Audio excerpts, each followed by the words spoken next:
found all the missing Kuzaris because they were just spread around the whole library. They were put in one place. I see. Okay.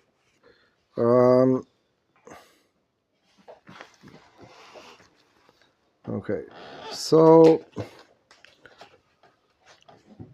Okay. Basically, okay. We can read through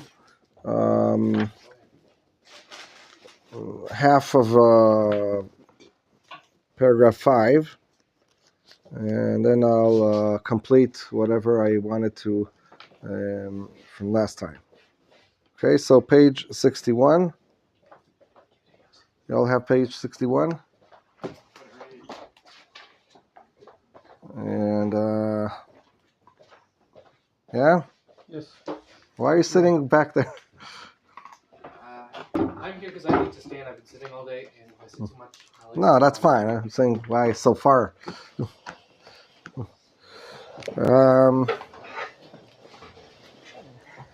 Thank you. So, okay.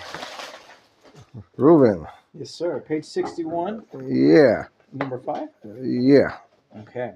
Okay, this is the Kuzari's respond to the Christian scholar presentation. The Kuzari said to the Christian, "Logic plays no part in your argument. If anything, logic dictates the exact opposite. When it comes to things illogical, the only way a person will be convinced that reality is different is by seeing something firsthand. When a person sees something with his own eyes, he has no choice to fully accept the phenomenon as true despite its illogic. The individual is then forced to reconcile the logic of the case with what he saw and to gradually work out some logical explanation of the phenomenon.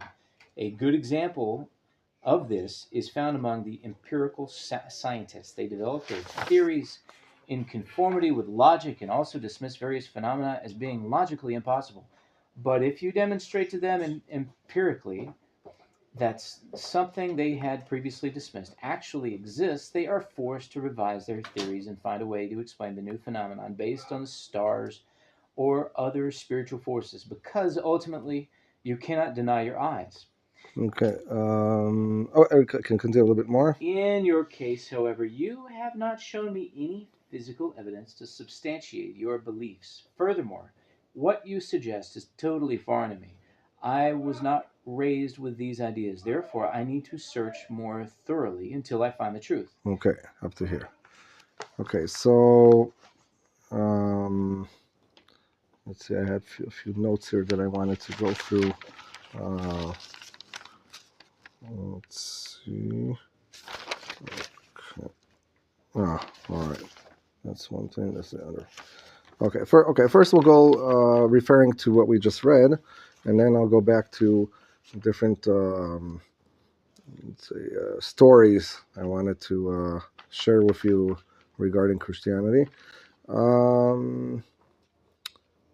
Okay, so comparing the Kuzari's respond to the philosopher, okay, to his respond here to the Christian scholar. So when he referred to the philosopher, he said, I realize that you have a systematic, logical agenda, and it makes sense, it's logical. However, it does not reflect or does not apply to my dream and to my demand for a connection with Hashem through the correct deeds. Okay, but still he accepted and agreed that the philosopher has a logical system. Okay, and here with the Christian scholar, he claims exactly the opposite, meaning no logic. What? He claims there's no logic. Yeah. And there's no evidence. Right. Okay. There's no systematic logic to your claims, to your theses, to your theory. I mean, you claim that you can meet the Creator through reality, Okay, but you establish your belief on a hypothesis or assumption that you want, and then no matter it doesn't make sense and there's no logic to it, and then you're claiming many other assumptions and theories relying on that first assumption. And through that, your whole system is contradicting one the other, and bottom line is doesn't make sense from beginning to the end of it. And you're forced to, like, let's say, give up on logic, give up on clean, pure, straight common sense, and to rely it on absurd. What do you want to say? I can see in some ways where he's saying that someone who's of a thorough thought and philosophy, instead of trying to simply accept that a phenomena that they can't explain is what's being told to them, they'll try to find new ways to explore it. But I don't see where he's outright rebuking it as completely wrong. He's saying it's illogical, Right. but he's also saying that he wasn't brought up with these concepts or theories. Yeah. So in the beginning of the paragraph, he is rebuking and saying logic plays no part in your argument. Yeah. Okay. If anything, logic dictates the exact opposite. So that is a harsh rebuke.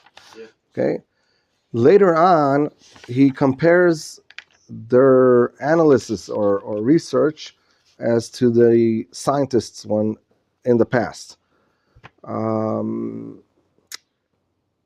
When the Christian religion, when church was dominating the world, so it was forcing and dominating science as well, and we're forcing the people to think in a specific certain way, and whoever didn't Was discredited, was made. was not didn't remain with us anymore. Okay, whatever scientist who claimed, I don't know, the world is a circle, the sun, the planet is circling the sun and not the opposite or whatever. If according to what they thought, believed, or assumed then, and it is threatening and contradicting the religion, then they're going to execute whoever thinks otherwise. So therefore, at those times, those we call them the dark times of science, dark times of humanity. Yeah, absolutely. So the can say that it's like time was unfreeze, science was unfreeze, education was unfreeze. Okay, you don't have place to for creativity, for developing open mind, new ways, new paths for science and for any other fields in our life. Only after the church domination collapsed is when science broke through and had its ability to develop, to increase, to elevate, to invent. Yeah. Okay.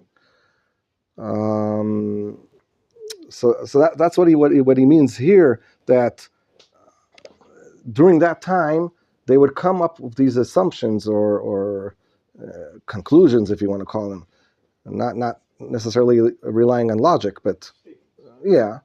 And according to those statements, they would now build their whole theory if it's in theology or science.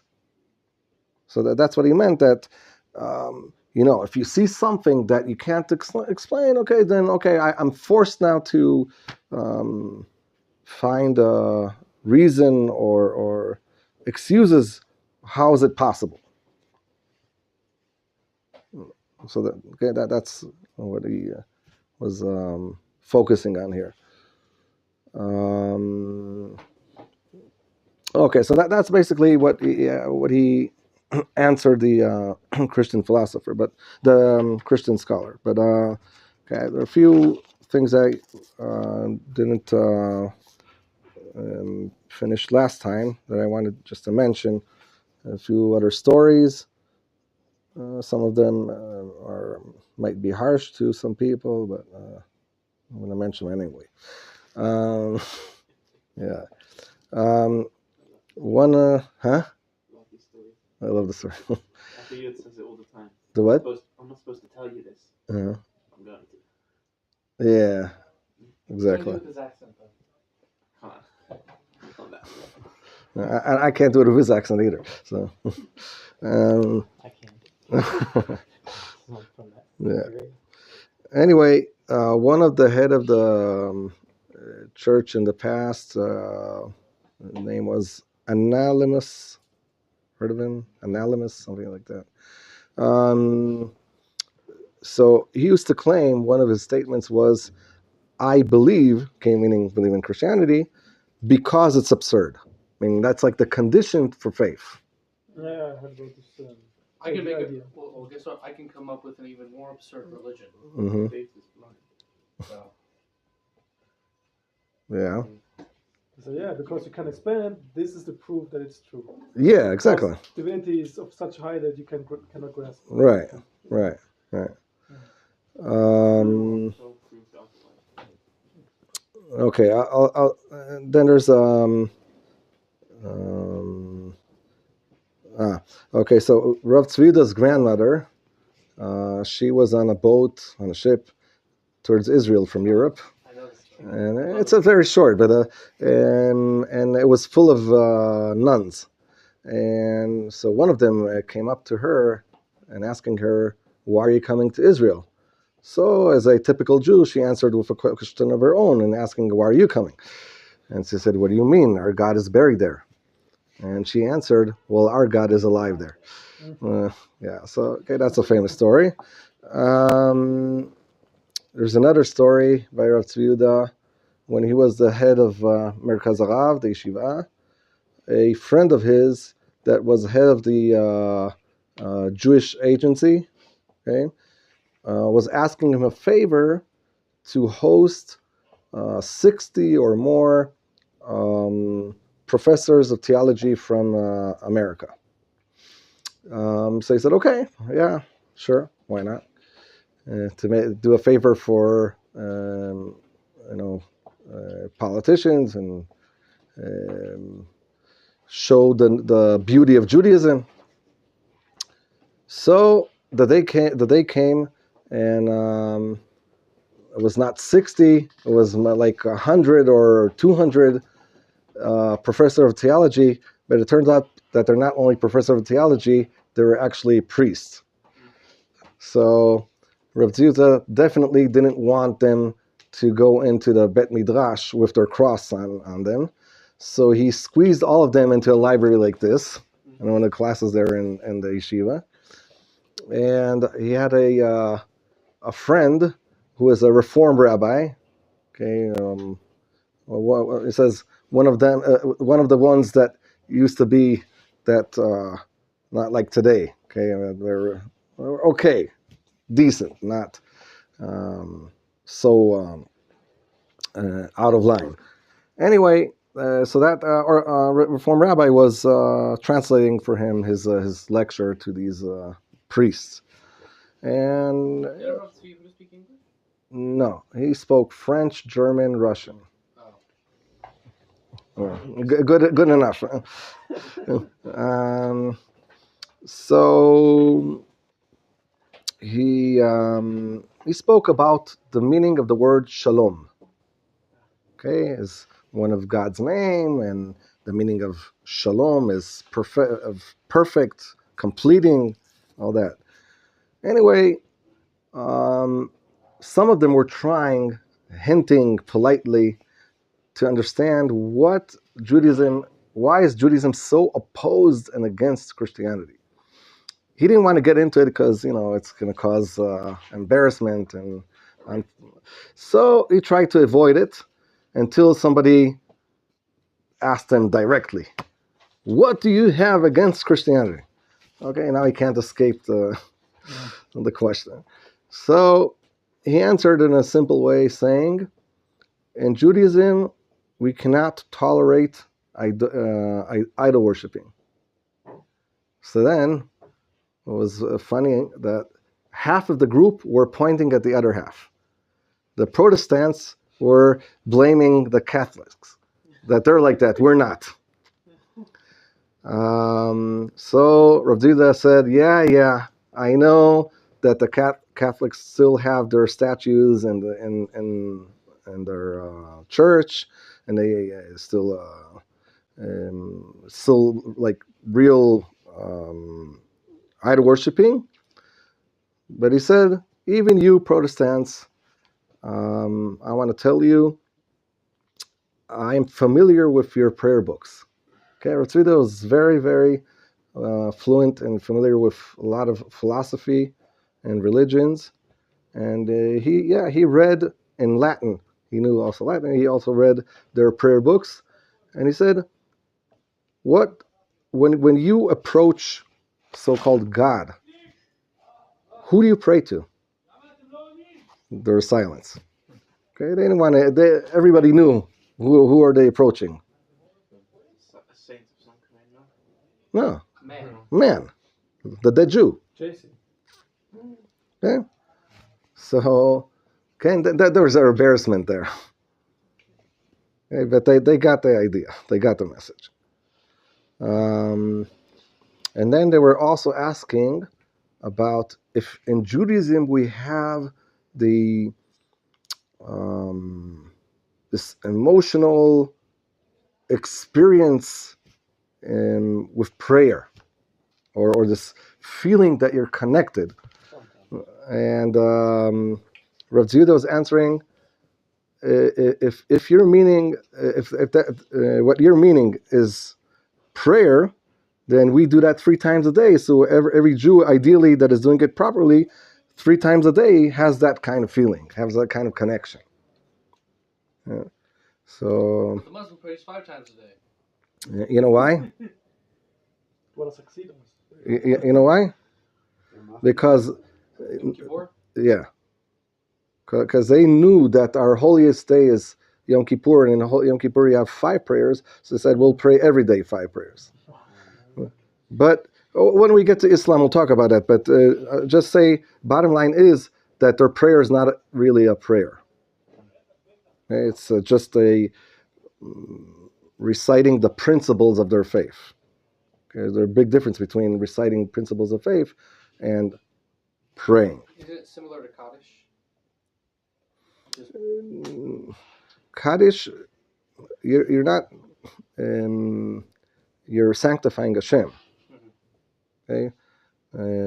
Besides, that's not the only thing we say and recite. Obviously. Yeah. But it's they mention the principles of faith, not only say sanctifying God. They're also talking about their so-called prophet and other things. Right? Well, we'll get to that later.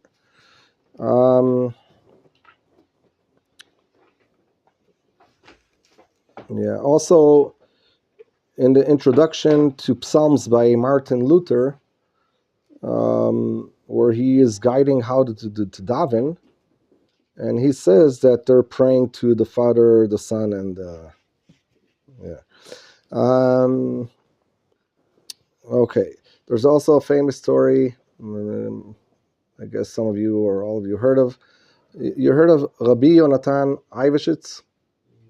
He lived about 300 or so years ago in Prague.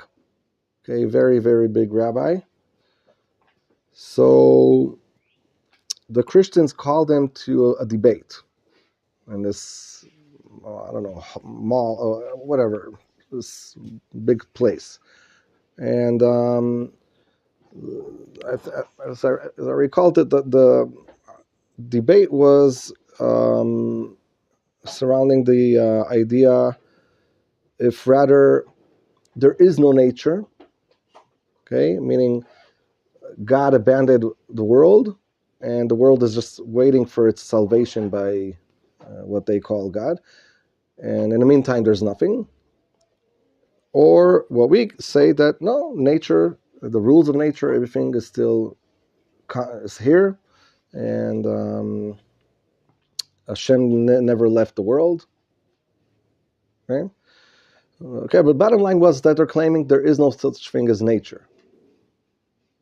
Meaning no that the rules of nature can be changed and can be trained differently. So yeah, well, I'll hold on. I'll tell you in a minute. So before he left his house for the debate, he had this tobacco box, and he captured a mouse inside that box, okay? Because he knew what they were planning. So when they came there, they said, "Okay, we're the Christians. We're stronger. We're better. Whatever. We're gonna begin with our demonstration." I said, "Fine, go ahead." And they wanted to prove that they can change nature, and they trained a cat. Okay, they trained a cat. Yeah. So this is Rabbi Natan Ivashit. So they trained a cat to be a waiter or waitress, whatever you want to call it. And you see a cat dressed with this tie and walking on 2 feet, and the other 2 feet is holding a tray and serving the tables. Okay, and you're saying everybody's like clapping and rousing and saying, "Okay, we proved our point. There's no need for you to claim anything because we proved now that there is no such thing as instinct in nature. Because here we trained this cat to do something otherwise." So Rabbi Yonatan just took off his box and opened it. The mouse jumped outside. The cat threw the tray and chased the mouse. And he said, I said, "I rest my case." So that's the end of that story. Chinese proverb of saying putting makeup on a pig. Yeah.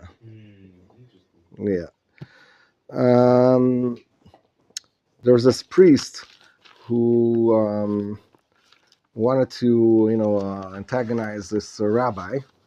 So every Shabbat that you see him before prayer, or after prayer, he would ask him to do a Misha Berach. You know what Misha Berach is, right? To do a Misha Berach to JC. Okay, and he didn't want to get involved with this. He's afraid of what will be the consequence of that. But one time he said, "You know what? Okay, let's go for it." He said, "Misha Berach Avoteinu, Avraham, Yitzchak, and Yaakov, Yivarech et J, the son of Pantera. And no, so he didn't want to say that. So he was like, numb, and he got really, really upset, and he said, "Okay, go out, go away." Okay, because he was embarrassed of the son of. Yeah. I get it. Yeah. Was it's not local? Well, what? No, it's not local, but Yeah. They have to admit that he's the son of man. Yeah, exactly. we don't know who the father is. We talked about that there's some say it was a Rome soldier, but Julius Pantera. That's what the Gemara says. Julius Pantera. It's Roman general. yeah. Any place where I can read more about this Julius Pantera person? Um, No, I mean like a YouTube documentary. Google. Anyway, okay. Two more things I wanted to mention about this. Christianity used to claim that all the prophecies that we have in the Bible, they are all metaphors and allegories, and they are not something to come true in the physical world. But that all changed in a particular date in our history. Any idea when? 1948. Very good. Yeah, okay, when they got a kick in their behind, okay, when the Jews came back here and established the Jewish state. Okay, because that's against everything they believe in and everything that they claim as proof and evidence that they're the true religion and we are just a proof for them. Huh? You could say it started with Balfour. It is what? Started with Balfour. Yeah. Well, but it was not actually A confirmation. Yeah, right. Okay, I see what you You're mean. saying This was is all the irrefutable. nations getting together and Your saying, points, when after 1967 war with reclamation of Yerushalayim. That's something else. That's even That good. shocked them even more. Though. I agree. It's shocked, but I'm saying the bottom line is that all of a sudden, all their claims and statements about the prophecies that are only allegories, and then when you read Yechezkel, especially 36 there, and you see how he states there the stages of salvation and Geulah, and Am Yisrael coming back from four corners of the world, and they don't know how to deal with that. Because they all make it start to make it spiritual. Like when you read in the Torah, like the Mount Zion, everybody comes back. They'd be like, no, that's not the real mountain. It's like the heaven. Right. Like, Okay, but then all of a sudden you have to face reality, and you have to solve your biggest contradiction of all is how is it possible that this prophecy or prophecies or who are claiming that Israel will come back and will rebuild their state, how is that possible? So the solution is changing the theology. Okay? And changing the theology meaning actually the Jews coming back here is part of the bigger plan. What is the bigger plan? The bigger plan is we have to encourage all the Jews come back here. We have to encourage. Huh? Evangelicals, they want all of us to come Yeah, back here. yeah. If we don't accept their Jesus person, they're going to kill. Hold on. They're encouraging us. They're encouraging the IDF, encouraging politicians, encouraging the settlements, okay, and Yudan Shimron. All for what? For the idea that eventually, when all the Jews are gathered back here together, and all the missionaries will come with all their billions of dollars that they donate to this purpose, will convince them that they are the true religion, and they'll convert all of us, chas v'shalom, and then will come salvation. Then will come the second return, according to them. That's the change of theology to fit it with reality, because otherwise it doesn't work. They'll have to change it again when we don't accept. They'll have to change it again when we don't accept. Right. well, that's coming. I mean, I think that part is prophesied as well. What? That they'll realize that they're wrong. Well, so somebody was talking about this a while ago, that there was that Pope that retired, right? That he gave up his position, and there was cardinals that also all of a sudden realized that Judaism is the truth, and they abandoned altogether. But then they had to escape, so nobody will assassinate them. But there are stories like that too. But, I don't know. I mean, isn't it prophesied Mm-hmm. that there'll be 10 goyim that grab a hold of the tzitzits of one Jew?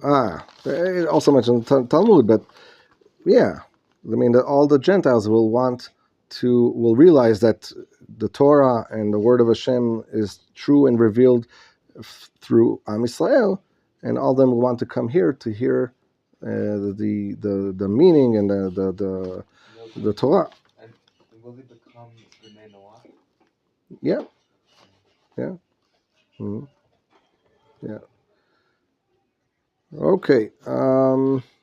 So yeah, that's basically what I wanted to say about Christianity. Anybody want to add anything? Comments? So I do have a question. So I do know that, and I learned this from Rav Toby Singer. The expert of it. Yeah. The expert. So it does mention the man a couple of times in the Talmud. And Rav Singer was talking about whether or not it's one, because it's like the name it uses it's Yud Shin Vav. Right. Which could be a bastardization of Yehoshua. Right. Which it's a common name now. It was probably a common name back then. Mm. Are all these instances, is it one person or is it many people? Because there's all these different people with that name who were tried or mentioned for sorcery or claiming to be a prophet in falsity. Right. Were they all one person or many people? As far as I know, it's one, but there might be another opinion. Besides, that name that they write in the Talmud of Yud Shin Vav, okay, you know what the acronym of it is in Hebrew? May his name be erased. Yimach Shmo V'Zichro. Okay, so that's why it's written that way. It's an acronym just referring to the person. They don't even write his name. Right. Wow. What wasn't this Yeshki person? Wasn't he just a regular kofer, not a full blown epikoros? No, he first of all, he was a student of according to one of the traditions of Rabbi Shua ben Farchia, I think. I think that's his name. And he was not appropriate with his modesty. I mean, there's a story where they were in a motel, and his rabbi was saying, "Look how this host here, this woman, how she's so kind, and she's acting these acts of kindness to us." And his comment was, "Yeah, but her eyes are not beautiful." So he was like, "That's what you're looking at? That's what you care about? You can't be my student." And he threw him away. And that's where the whole chain reaction started. Because he was also mad on the rabbi for doing that, right? Well, what? The sages also mad for the rabbi for. They were not in favor of that kind of reaction, but yeah. What's the name of the rabbi again? Not Shimon ben Setach. No. I said I think it's Rabbi Shua ben Farchia. I think, I'm not sure. It was as far as I remember. Spell on the board, please? Since I'm not positive that's the one that I don't want to read or not. I've heard that we have a prophecy on exactly when believe redemption is coming. If I heard correctly, we believe it to be in the year 6000. No, that's a midrash. Midrash? Yeah, there's a midrash that the world will exist for 6,000 years. There's 2,000 years of Tohu, 2,000 years of Torah, and 2,000 years of Mashiach. Meaning that the last, from the year 4,000 up to the year 6,000, there are 2,000 years potentially of Mashiach coming whenever. However, as you know, or should know, a midrash is not halacha, and a midrash is not necessarily true or reality. It is just an idea, a concept, or a metaphor to a concept. So, to bring a message, right? Yeah, right. So, suppose, because put it this way, okay? suppose that the year 6000 came and Mashiach didn't. What do we do now? Throw our kippah? I wouldn't want to think of it like the sin of the golden calf, where we kind of miscounted here or there. They said that. Right. And that's straight away you go. Right. So I put it this way: the Talmud states that all the people that are trying to calculate when salvation comes and when Mashiach comes, should they die? Okay. It's like this curse that whoever's trying to calculate that, then may their souls abandon their body. Okay. Why? Because it weakens the faith, it weakens the people, and it can create this laziness where, okay, it's guaranteed that next month Mashiach is coming. So there's nothing else to do, and I can just rest and lay down and drink a beer all day and do as many errors as I want. Yeah. Okay, because it's guaranteed. It's kind of what the Christians believe. Right. Like, Yeah. You're gonna get in heaven anyway, so like we go to. We can do whatever we want in the meantime. Yes. Oh, what you do is that if the missionary comes up to you and says to you, or it says to you, if you accept him, you're guaranteed in heaven. Mm-hmm. The proper response is, if in his final moments, if Hitler accepted him, would he have ended up in heaven? Mm-hmm. What will be the answer? There is no answer. What do you tell a Jew? What do you tell a Jew in that case? Do you say to him yes? In which case you just told the Jew, if you believe in my religion, Hitler could have gone to heaven. If you say no, if they say no, then they just made an exception to their rule. Right. So it's. This is under the assumption that they care how we feel. Some of them just straight don't care how we just Well, they're trying to get you to like them. No, some of them are honest about their own. Yeah. They're not the ones Yeah. Okay, so